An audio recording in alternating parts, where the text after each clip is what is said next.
这个世界上只有2个人，那就是我和我姐姐，其他人都是我赚钱的工具，还有敌人。嗨，大家好，我是 Pakio。没错，我手里拿的呢是一副扑克牌，咱就是说，今天我们这个女主角曾经当过荷官，所以我们今天的造型就是来 cos 一下网赌公司发牌的荷官。哎，不是很专业，不好意思。那我们今天要讲的这个故事呢，我跟你讲就是精彩啦。我们这本书的名字叫做《重案检察官之暗网追踪》。没错，重案检察官大家还记得吧？之前我们讲过他的第一册有一个杀夫女17年逃亡的故事，非常精彩，没有看过同学可以去补课。那么重案检察官现在出了第2册啦。那么第一册跟第2册还是很不一样的，因为第一册呢，它主要是检察官左权根据他的一些亲身经历来把他之前过去的一些案件写成10几个故事，整本书呢就是一个一个小故事集。但是重案检察官2它就很不一样了，它呢是以真实案件为原型创作的一个长篇悬疑小说，一整本书呢就讲一个故事，是爱奇艺身边工作室出品，最早呢是在身边 Our Life 这个公众号上面连载，主要讲的就是暗网上的百亿黑彩帝国，这些关于赌博呀、洗钱啊这些东西的。上半部白色的部分就是在讲检察官视角，下半部分呢就是讲这个反派的视角，怎么一步步沦为大毒枭的。我个人是觉得下半部更精彩，所以今天呢我们会主要把时间 focus 在下半部的解说上面。好，那么话不多说，准备好了没有？我们现在开始讲故事。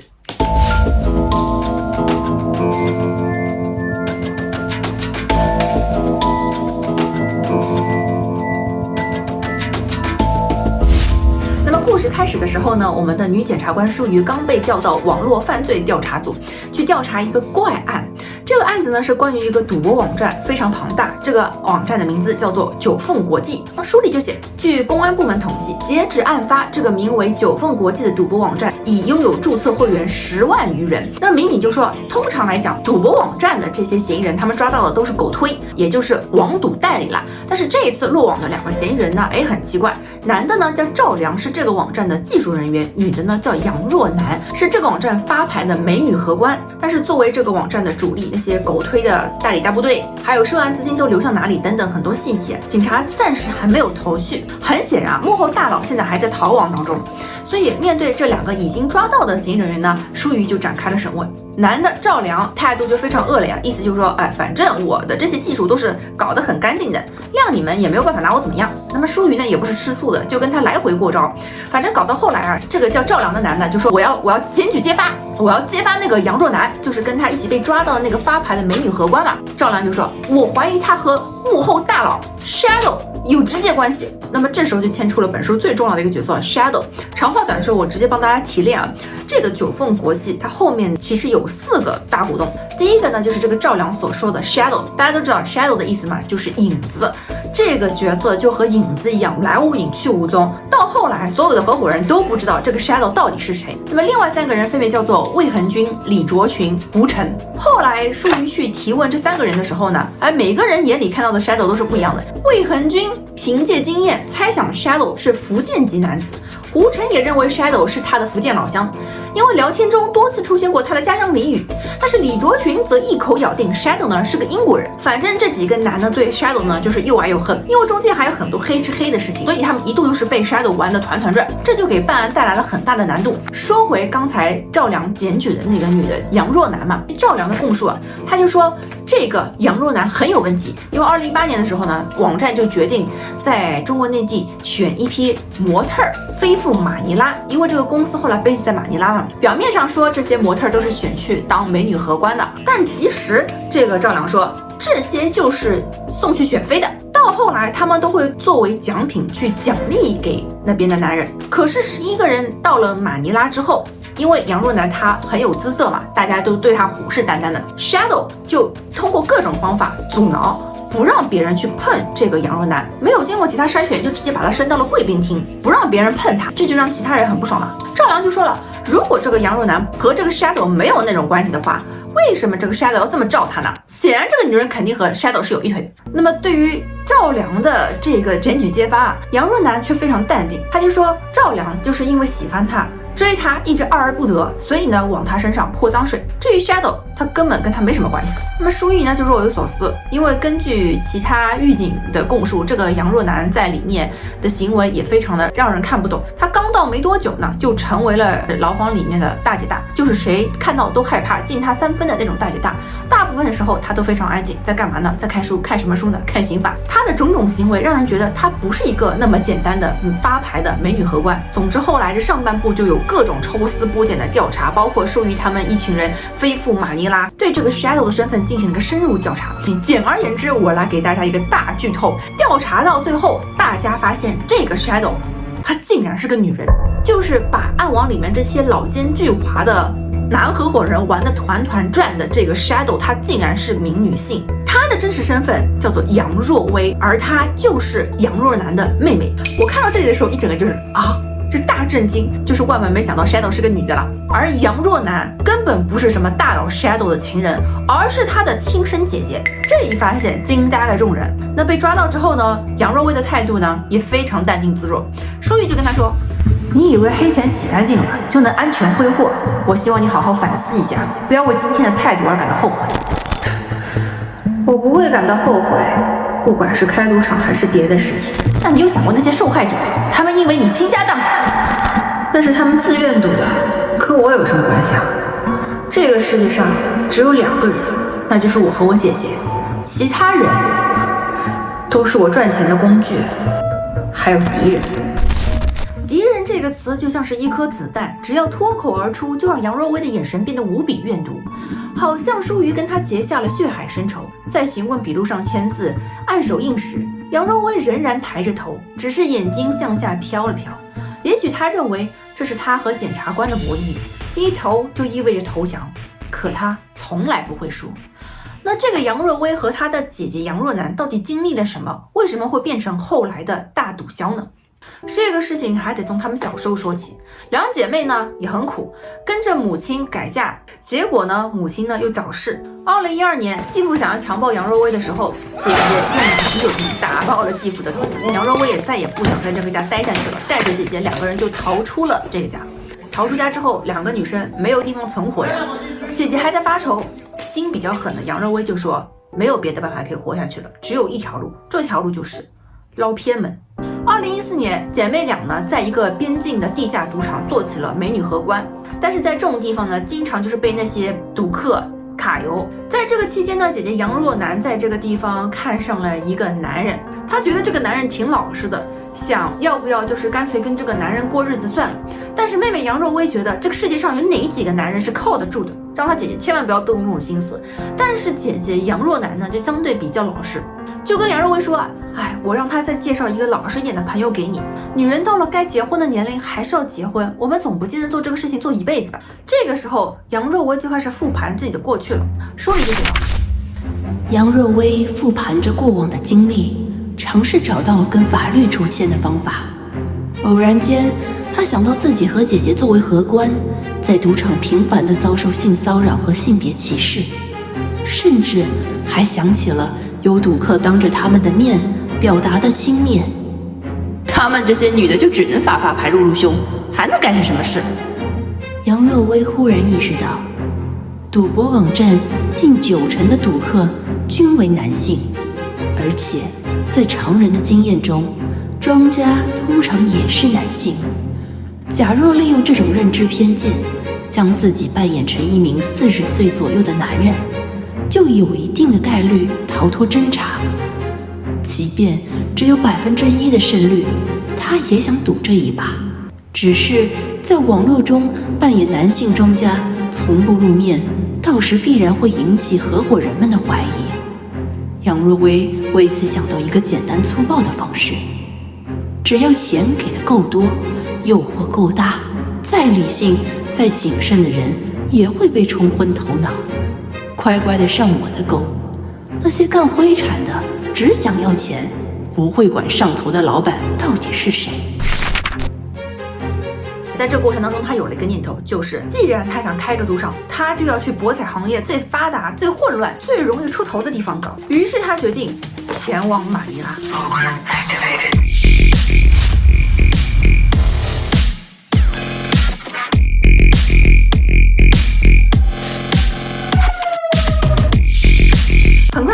若薇就通过非法途径混到了马尼拉。这个时候他认识一个网友叫做龙金，那龙金呢，他是一个在东南亚组建了一支网络技术团队非常厉害的一个幕后的人主营的业务呢就是维护这个赌博网站和清洗赃款。杨若薇常常跟他聊得很投缘，也跟他讨教很多问题。这一天呢，龙金就问他，这些年中国公安的打击力度变得越来越大，那么开在马尼拉的这些网赌公司屡屡被中国公安给捣毁，但是还是有很多人冒险去那里，你知不知道是为什么？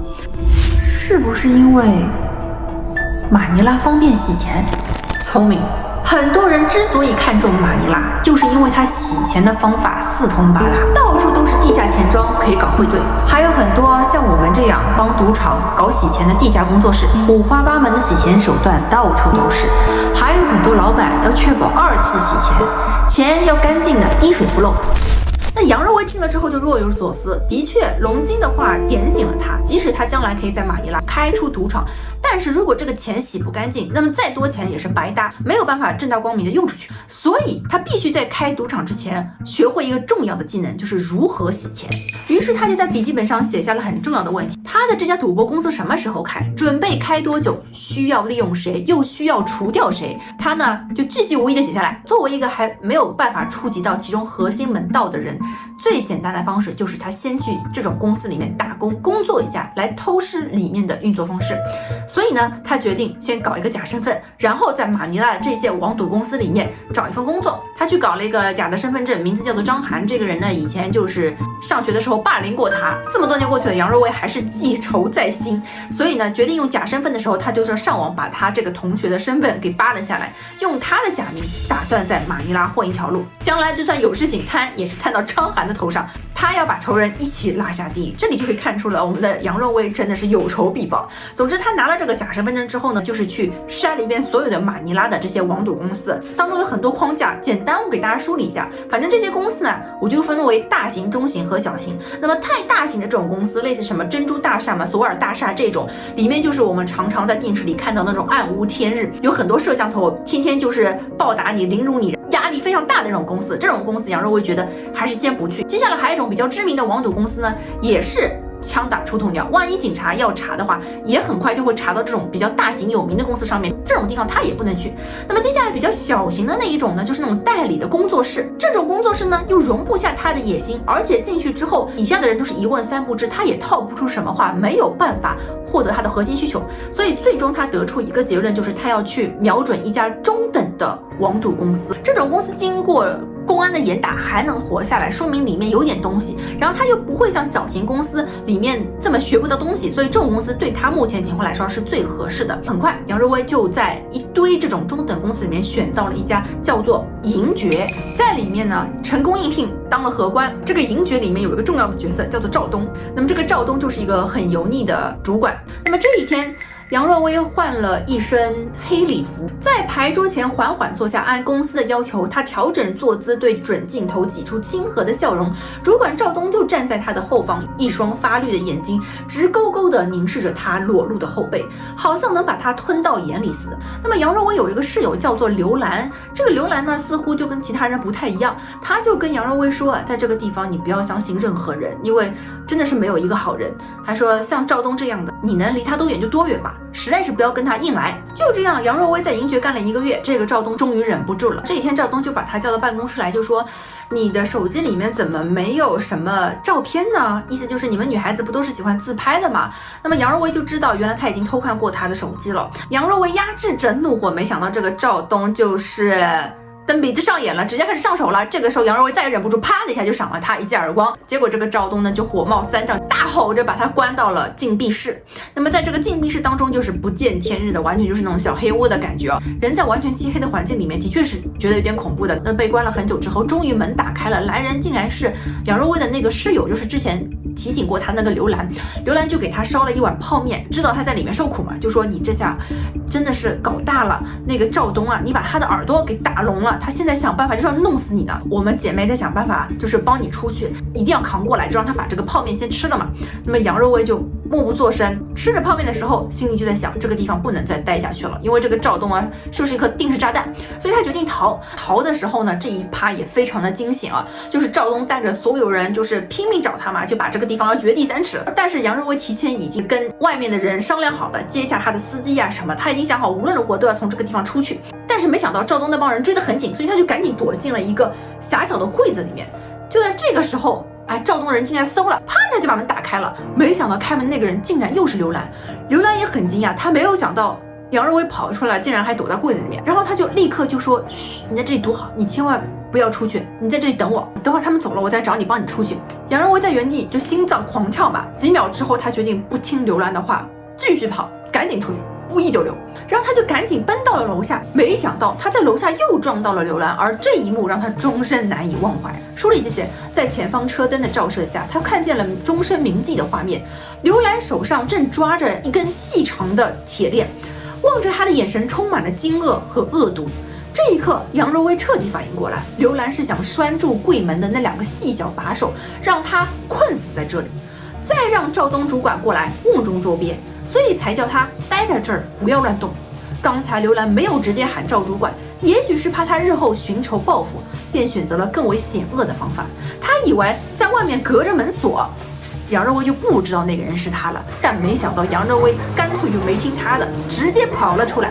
所以刘兰就目瞪口呆地看着杨若薇跳上了之前他安排好的车子，然后扬长而去。那么一群人加恶狗在后面就拼命追嘛。在杨若薇的视线当中，赵东和后面那群人就变得越来越像。长话短说，杨若薇终于从银爵给逃出来了。那么这1个月等于他就是做了白工，在里面当了1个月荷官，但是什么也没捞到，也没学到。姐姐杨若楠给他打过电话，问他在那里怎么样，他都只是报喜不报忧啊。是他意识到在这个残酷的世界上还有姐姐关心着自己，现在就回中国的话，他什么都没捞到，他很不甘心，于是他决定还要再战。他在银爵这里吃的苦，迟早要10倍给讨出来。他必须把自己做大做强，所以他很快就联系上了这个新公司的负责人。这个角色叫做公海，公海所在的这家公司就叫做海家娱乐城。海家娱乐城也是一个生意非常厉害的地方。公海招人呢，眼睛也是非常毒辣。书里就写，在一处中档的住宅楼，杨若薇找到了一名身材瘦高的中国人。那么这个人就是公海，他戴着一副暗红色的墨镜，身穿黑色短袖，正面印着金发女郎的插画。公海上来很客气啊，就握手了。杨若薇握到那个手啊，有个感觉，这个手很细很软，公海的手就跟女人的手一样。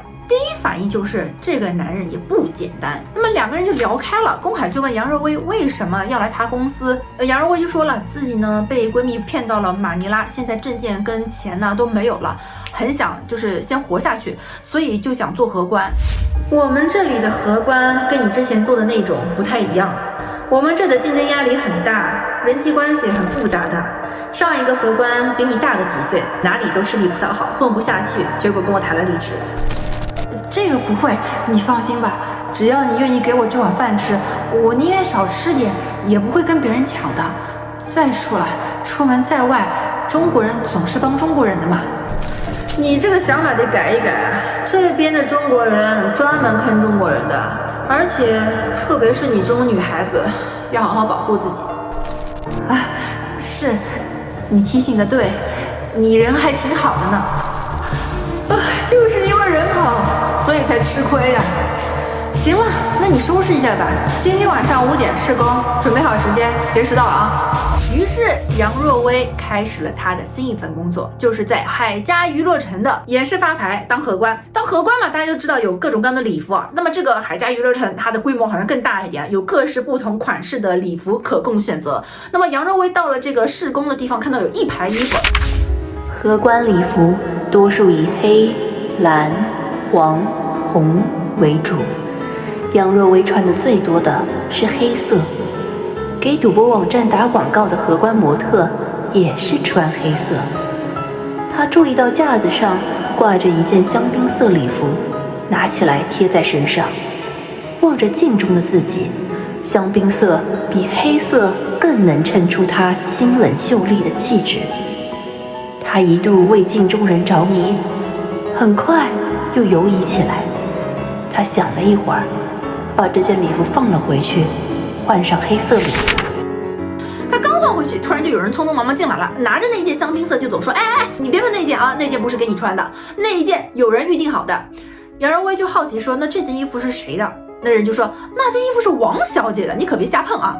后来还才知道，这个所谓的王小姐是宫海的表妹啊，平时呢基本就是不露面的，但是一来呢就是有大事情。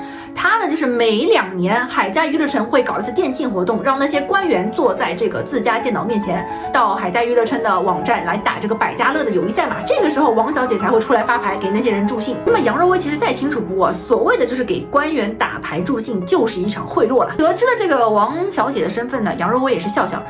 为什么呢？他以为离开了中国，凭着自己的能耐，他可以在马尼拉杀出一条血路，在这个黑产里面杀出一条血路。但没想到千辛万苦翻山越岭来到了马尼拉，还是要受这个人际关系这张网络的笼罩。那件他喜欢的金色礼服，他也只能看不能穿。后来杨若薇和舒瑜说的时候，他就有提到说，这件事情就提醒了我想要在马尼拉混得好，想要把网站成功开起来跟别的公司抢钱，那我得找一座靠山，还得让他相信我的能力。所以杨若薇这个时候就已经开始物色了，到底谁可以成为他的靠山。那么在做这个荷官的过程当中啊，因为他很机智，之前有很多经验，包括有苦心钻研，所以遇到各种突发情况他都处理很好啊。比方说什么服务器发生故障了，什么画面延迟了，什么桌号混淆了，他都可以一一轻松化解。那么很快跟他搭档的工作人员啊，也觉得这个姑娘不简单，说她脑子转得很快，眼里有活。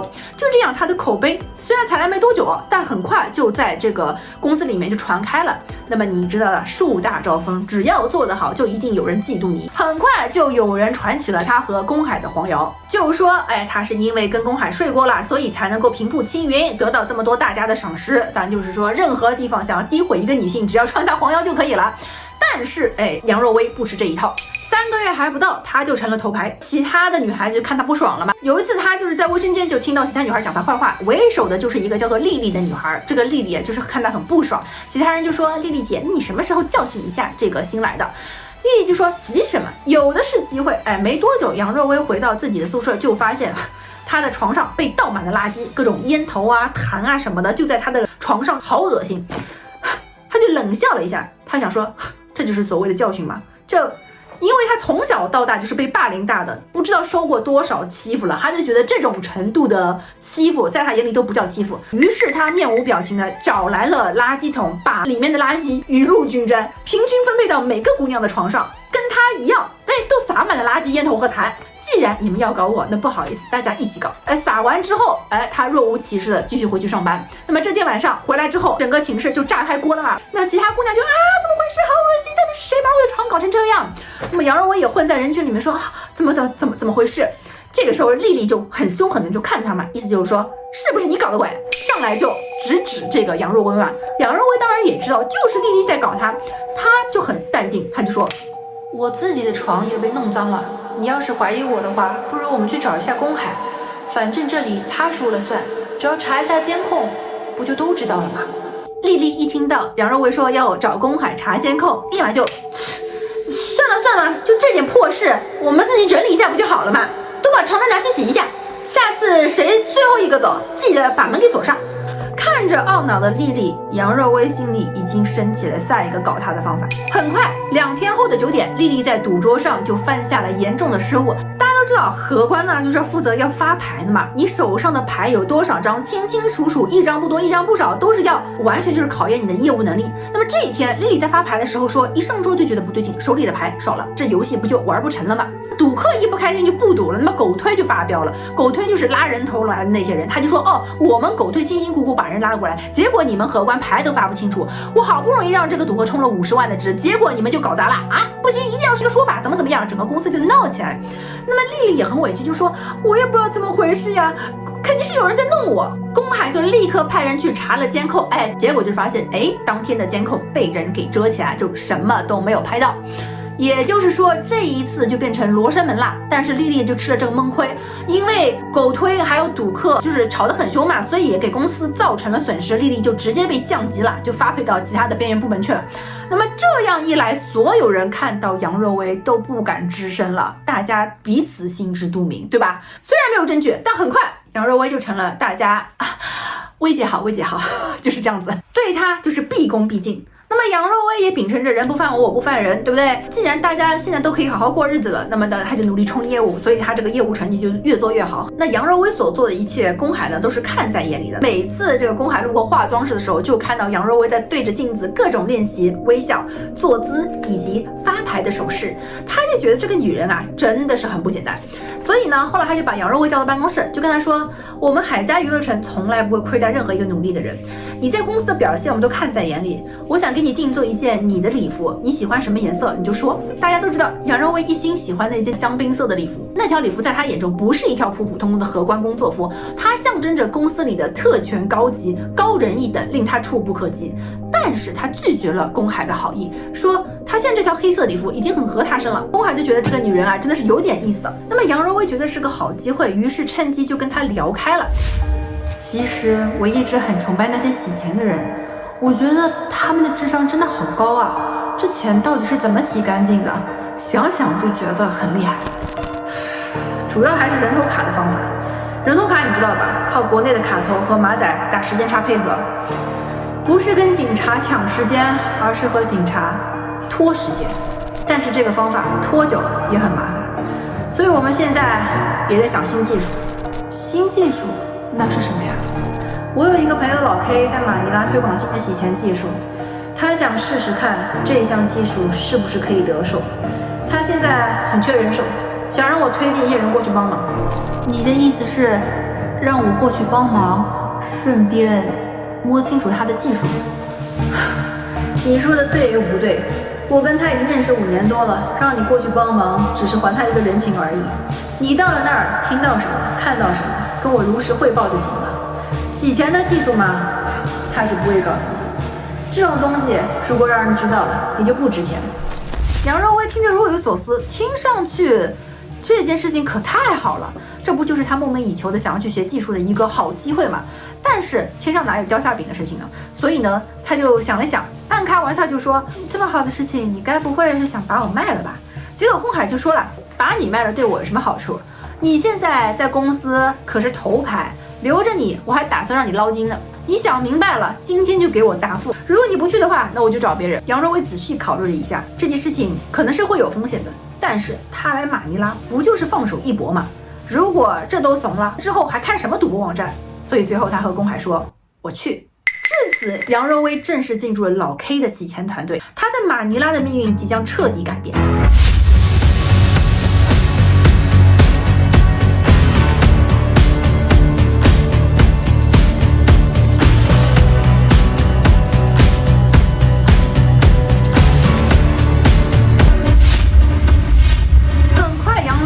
送到了老 K 的工作室，在这个地方呢有3个角色。首先出场的一个男的叫阿华，总是笑眯眯的，他把杨若薇从车上接下来，带他进了一个富人区。老 K 的这个洗钱工作室就在一栋这个住宅楼里面。老 K 开了门，把他们带进房间。那么书里是这么形容老 K 这个人的：眼前的老 K 大约45岁，留着板寸头，身形壮硕，有一股混迹江湖才有的匪气。左手佩戴着白金手链和佛珠，那串佛珠的3通珠子是橄榄核制成的，雕刻着一念佛魔。那么老 K 就问了他一句话：你到底是男的还是女的？因为杨若薇去的时候，他乔装了一下，他就把头发什么都收起来，戴了一个帽子，穿得像男孩子一样，那种出行比较方便嘛。听到他这么问，杨若薇就把帽子一摘，说她是个女的。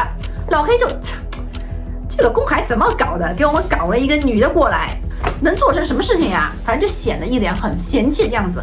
那么杨若薇也不说话。那么他们这个地方呢是个4室1厅，就是有很多电脑，茶几上呢放了10几部不同品牌的各种各样的手机，然后都亮着，方便管理。走到次卧的时候，一进去呢，杨若薇看到一个男的正在电脑里面拼命打，然后抬头一看，2个人视线对上。这个男生呢长得白白净净，戴了一副眼镜。这个男生叫做小吉，话很少。小吉看了一眼杨若薇，继续低头干他的事情，就当他不存在。参观完所有的地方，他就出来了。老 K 就让杨若薇坐下，就跟他说，我们这个工作呢，通常对外都是保密的。你猜我为什么要问龚海要人？杨若薇就摇了摇头。老 K 就笑了，说，你不要光摇头，用你这里想一想。因为来的时候呢，杨若薇自称自己以前呢是做过会计的，所以老 K 就揶揄他，就说，你不是做过会计吗？做过会计的女人脑子应该比较好吧？于是杨若薇就说了，是不是你们最近做的这些事情并不涉及机密，所以让我这个外人知道也没关系？老 K 就笑了，意思就是说，我们帮赌博公司洗钱这一套东西呢，算不上什么机密。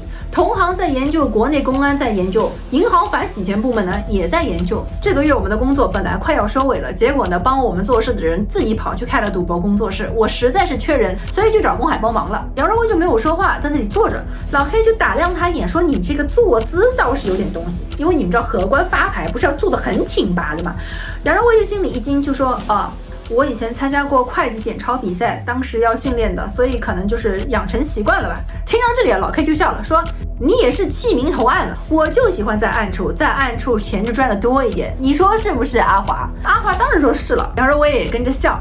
那么杨若威被安排到的第一个任务呢，就是查账。小吉呢也不跟他废话，就扔了一堆资料给他，就是说这是3家赌博平台今年5月的流水，你跟我一起整理，把有疑点的地方输入笔记本上的表格里面，用你旁边的白纸打印出来。杨若威就觉得很奇怪，调取流水查账不是国内精真的工作吗？一个专业化的洗钱团队为什么要做这些事情呢？终于查完了所有东西，这天晚上吃饭的时候，小吉吃了2口就进去了。老 K 就问杨若威：“小张，你有什么问题吗？”小张就是杨若威的化名，他不是化名叫张涵吗？被问到有什么问题，杨若威心里明明有一堆问题，但是他就一个都不问，他就说：“我查到30多个疑点，接下来我要做什么？”老辉闻言啊，就拍了2下手，意思就是说，你就是我要找的人，不多嘴，不提问，有事就干。接下来你就好好休息，在这附近转转。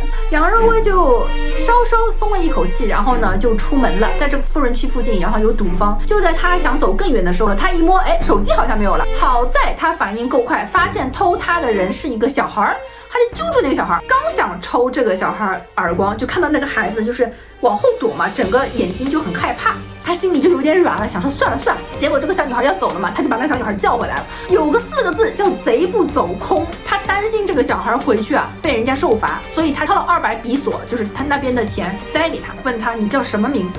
那小女孩也不说话，掏出一张牌塞到那个杨若威的手心里面，作为是回礼吧。打开那张牌，上面是一张黑桃 Q。杨若威怀疑这是女孩从赌坊里偷的牌，既然小女孩没有名字，那就暂且称她为黑桃 Q。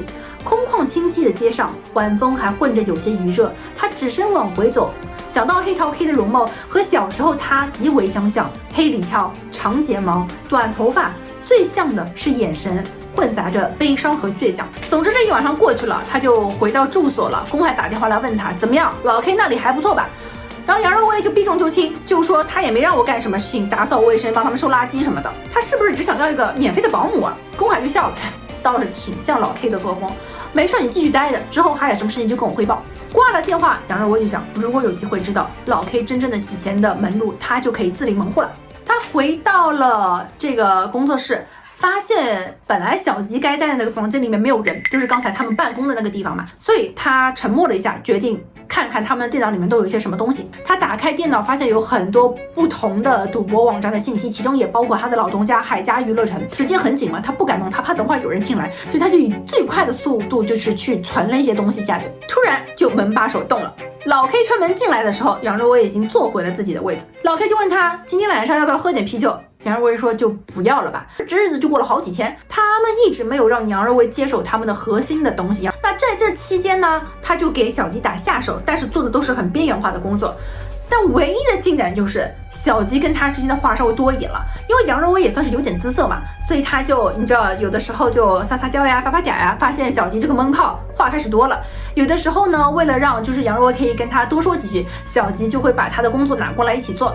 那么在这个过程当中呢，杨若威觉得他可以是一个突破口，他就问小吉说，阿华怎么经常不在呀？我看他很少来这里吧。小吉就一边靠在椅子上，就一边懒懒的说，当然你看不见阿华了吧，因为阿华在外面都是代替老 K 出面的，老 K 是不会轻易露脸的，所以阿华主外，老 K 主内。上次有人想从阿华这里打听老 K， 阿华还骗那人说老 K 是个女人呢。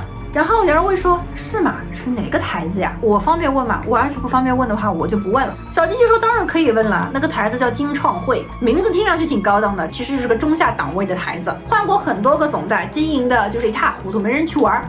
今天还说想合作，明天又说要考虑，搞得好像怕我们把他钱吞掉似的。那么杨若威就留了个心眼，把金创汇这个名字给记住了，殊不知这一局就日后保他一条命。这里就画个重点。总而言之，后来他们又过了好多天，每天都是在打扫卫生，做一些边角料工作。那么这1个月啊，老 K 看在眼里，他觉得杨若薇这女人还挺厉害的，来了没多久，让这个闷炮小鸡话也变多变自信，所以这天他就决定跟杨若薇谈一谈。老 K 就问他，你喜不喜欢我这里？杨若薇就一脸很没劲，就说如果我说喜欢的话，那肯定是在骗你。我觉得其实就是没什么喜不喜欢的，这就是一份工作，你让我做什么我就做。老 K 听了就笑，好，那我不让你做的事情，你会不会做？杨若薇就说当然不会做了。老 K 就抽了一口烟，就说现在也是来了30几天了，也没让你做什么像样的事情，你一个女孩子应该也不想天天在这里伺候我们几个老爷们吧？我现在给你2个选择，第一个选择就是我帮你把工资结一结，算是付你这1个月的辛苦费，回去你就跟着公海继续干。第二个呢，就是你留在这个工作室，继续给他和小吉做帮手，接下来就会让他做一些比较重头的工作，但是这些报酬是浮动的，并不是一次性的，处理好了会有奖励，如果处理不当就没钱，甚至还会有惩罚。杨若薇假装想了3分钟，然后说我选第2种。老 K 就笑了，你这个女人啊，我喜欢。于是接下来通过算是1个月的观察期，他总算融入到这个地方。他要处理的第一件事情呢，就是金创汇这个 case。还记得之前小吉所说过吗？这个公司一直想要合作，但是他们不信任阿华，想要跳过阿华找老 K。老 K 的诉求就是让杨若薇代替他出面。当他提出这个诉求的时候，杨若薇没有丝毫的顾虑，他拿起桌上的笔，然后画出一条线，说是不是要打这个电话？你已经猜到我想让你做什么了。老板，你让我带你和金创汇对接，就是想要做这个生意，否则你早就让阿华帮你回绝掉了。再说了，我们所有人来马尼拉，不就是为了求财吗？现在有钱没道理不赚。你想要抽几个点？3.2%，其他的问题你自己想办法解答。我让你记住，现在你就是我。打完这通电话，我是叫公海过来接你，还是继续留在这里教你点真东西，就看你自己了。杨若薇要了打火机，慢悠悠地点上一支烟，拨通了纸上的号码。她不习惯被老 K 紧盯着，便站起身，走到茶几旁的窗户前。金创汇那边提供的是虚拟号段，一串奇怪的电子提示音过后，她听到一个年轻男人的声音：“喂，我是老 K 工作室的，你是金创汇的维扬对吗？我现在方便，你有什么事就在电话里问我就好。你就是老 K 本人？我想让老 K 接电话。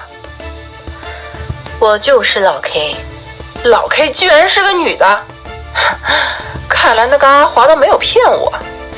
我只有5分钟的时间，你要提有效的问题。我是听别的网站传的，你们要推行新的东西，更可靠、更安全，让警察很难查到。我想知道是什么。这点你不需要了解，你只要知道我们会保证你的资金安全。你们在这里开着赌博网站，也知道保障资金安全有多重要，这关系到网站的信誉。我们对资金的安全性要求比你们更高，否则也不会有这么多大的平台跟我们长期保持合作，每一笔单子的金额都在7位数以上。那我们能不能先试一笔小额的交易？这不是谈合作该有的诚意。我们工作室的原则就是低于7位数的单子不接。如果你只是想做小额资金，那你自己联系国内的卡头，他们什么单子都行。在这通电话里你就要做决定，时间宝贵，我们可不能一直等着你。这么大资金的事，我一个人做不了主。那就让能做主的人听电话。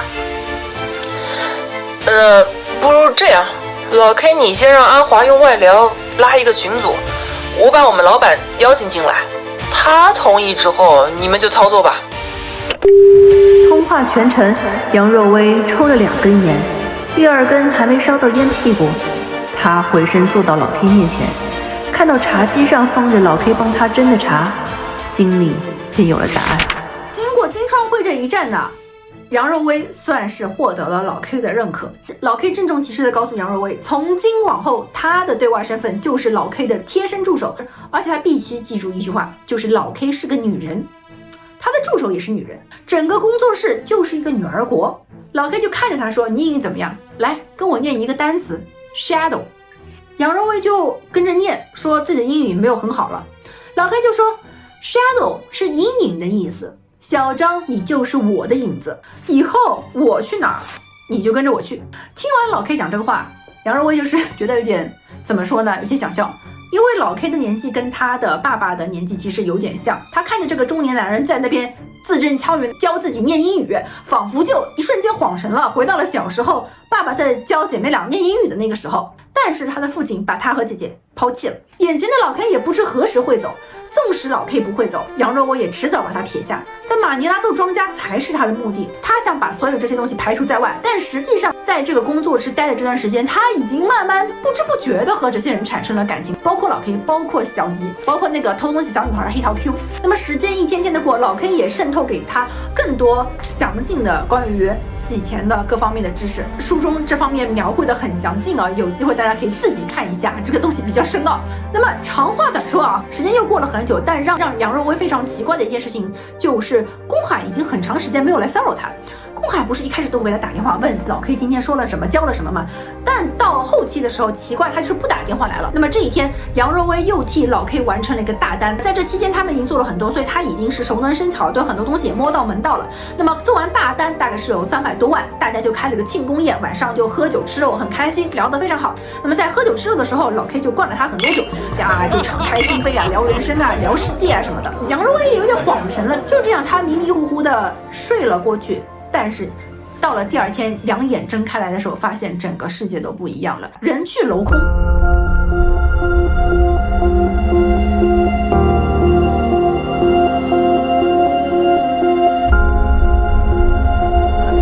他起来发现整个工作室啊人去楼空，老 K、阿华还有小吉全都不见了踪影，东西也被搬得差不多了，他整个就懵了一下。紧接着就有连环夺命 call 打过来，就是一阵痛骂，问他在哪里。讨债的人打电话说，你是不是老 K 的助手？你们把我网站的钱都黑掉了，趁我们还没有派人去找你，赶紧把钱吐出来。杨若薇拿着手机，整个人就是脑子一懵，虽然整个人已经开始发抖了，杨若薇还是努力保持镇定，就问说，你们是哪个网站？亏多少钱？对方就怒吼，有300多万呢！你们到底在装什么傻？我们这里还有你帮我操作的视频啊！老 K 他们也在找你，你这个狗娘养的，给我快点滚出来！杨若薇挂了电话，连忙找小吉，才发现您拨打电话已是空号。于是杨若薇猜到了答案，老 K 他们想要金盆洗手，临走之前干一票黑吃黑，再让他这个女助手来背黑锅，说事情都是他这个女助手干的，以此呢来防止他被这些黑赌博网站来追杀。以前他每次洗钱的时候呢，老 K 就在他后边转悠来放那些手机，不是有10几台手机嘛，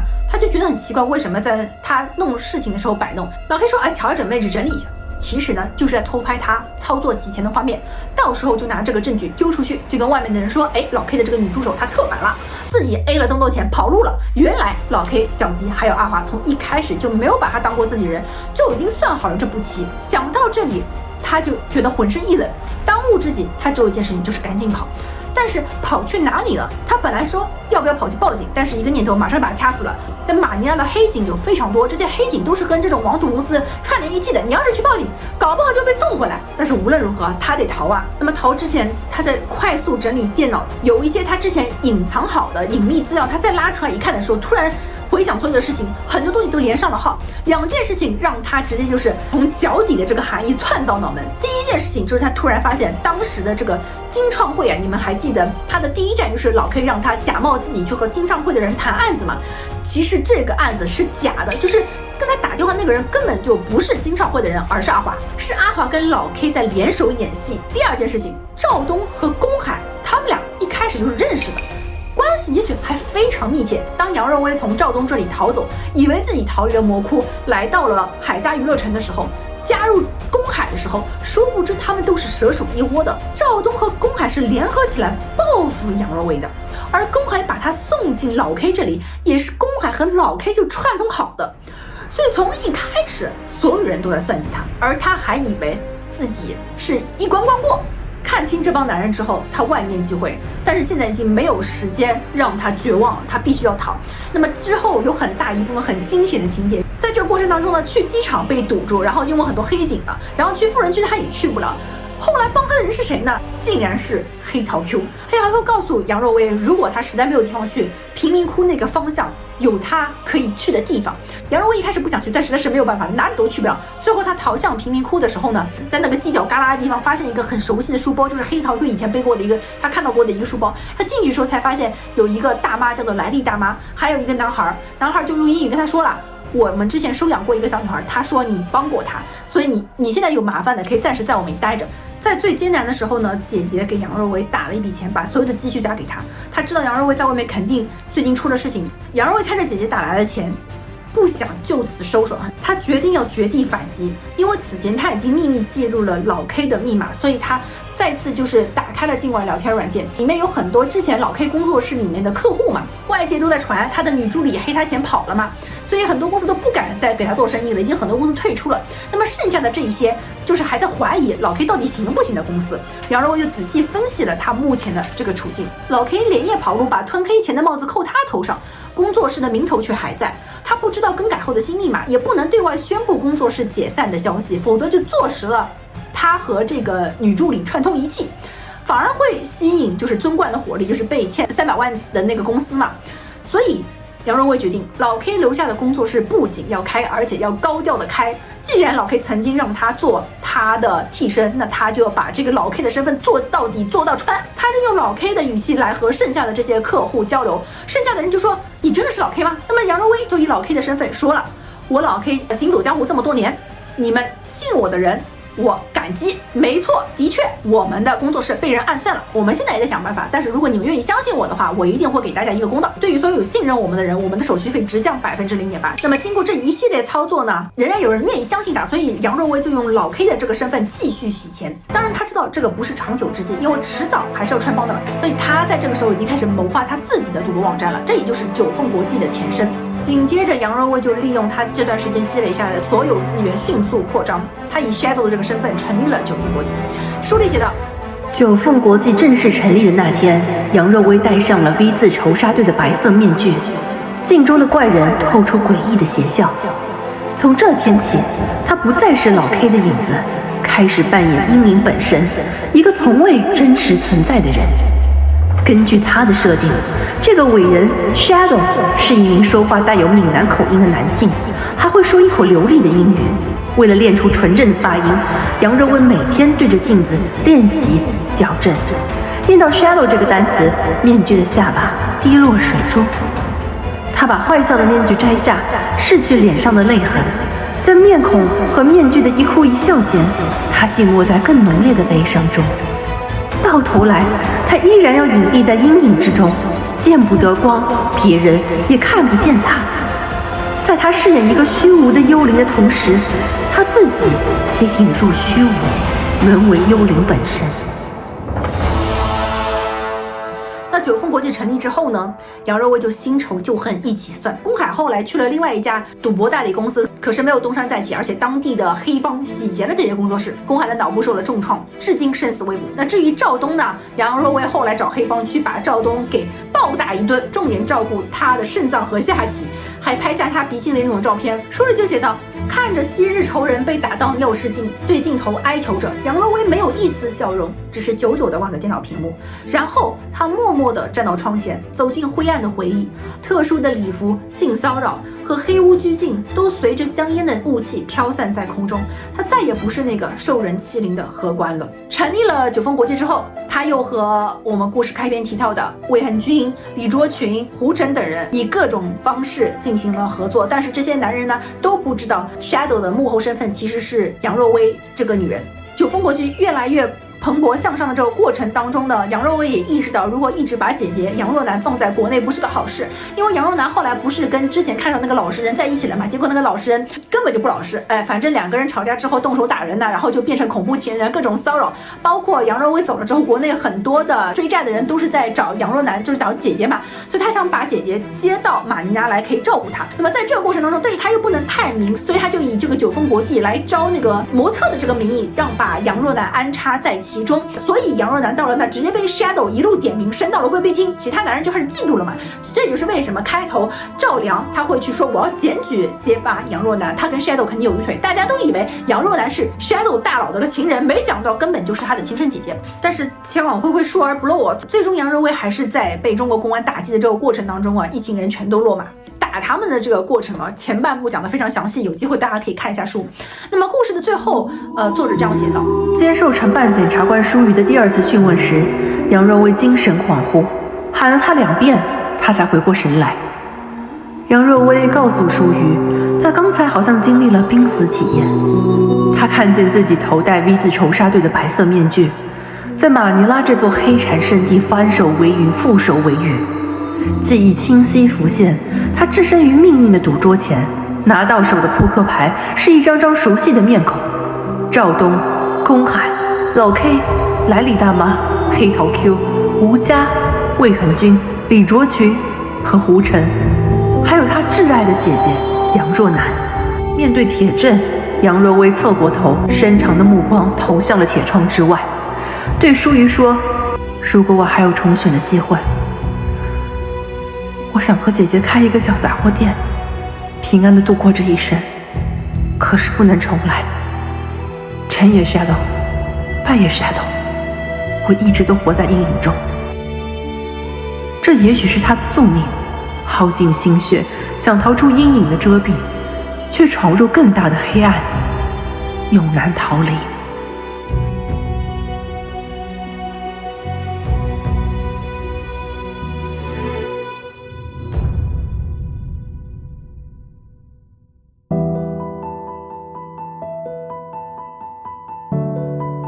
这个故事到这里就全部结束了，不知道大家觉得怎么样哦？我个人觉得还是挺精彩的。重案检察官第1部的时候，我就还蛮喜欢的，它是一个一个纪实小故事嘛，所以我以为第2部也是这样，但没想到拿到第2部的时候，它竟然是一个长篇故事，讲述了这对姐妹花跌宕离奇的人生。因为它是分了正反2个视角来叙述这个故事，所以还挺特别的。从正面上半部，你可以看到检察官舒瑜他们去1、2、3、4、5去审问九份国际这个网站所有相关人员的精彩的这个博弈。当大家发现 Shadow 是个女人的时候，他又从下半部杨若薇 Shadow 的视角去讲述她一步一步走到成为一个大毒枭的。但我印象最深刻的一个画面就是杨若薇在进入老 K 这个工作室的这个部分。进入老 K 工作室，她其实一开始是很清醒的，她也一直觉得自己是个清醒的人，但是在这个过程当中呢，其实她有一点点心是融化了的，就是跟老 K 小吉还有阿华在一起喝酒畅聊人生的这个阶段。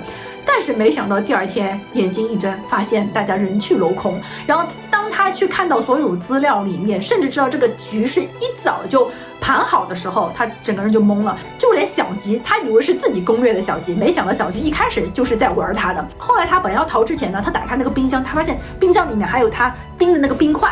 这个细节让我印象很深刻，因为小吉喜欢吃冰块，喝冰的饮料什么的，所以他会帮他冰好冰块。因为他在这个工作室打了1个月的零工，照顾这些男人起居，所以每个人喜欢什么他都已经记住了。但是没想到他在这个节骨眼看到这些冰块的时候，就觉得非常的讽刺。从一开始他们没有把他算作团队内的一部分，当然他也知道不可能有什么所谓的亲情友情之类的，但是他还是觉得自己被这个妇人之仁所框住了。那一幕他整个又一个层次的觉醒，就是在书里让我印象很深刻。所以以至于到后来他戴上那个 V 字仇杀队的面具，以 Shadow 的身份正式亮相的时候，我觉得他这个反派大女主的这个形象就立起来了。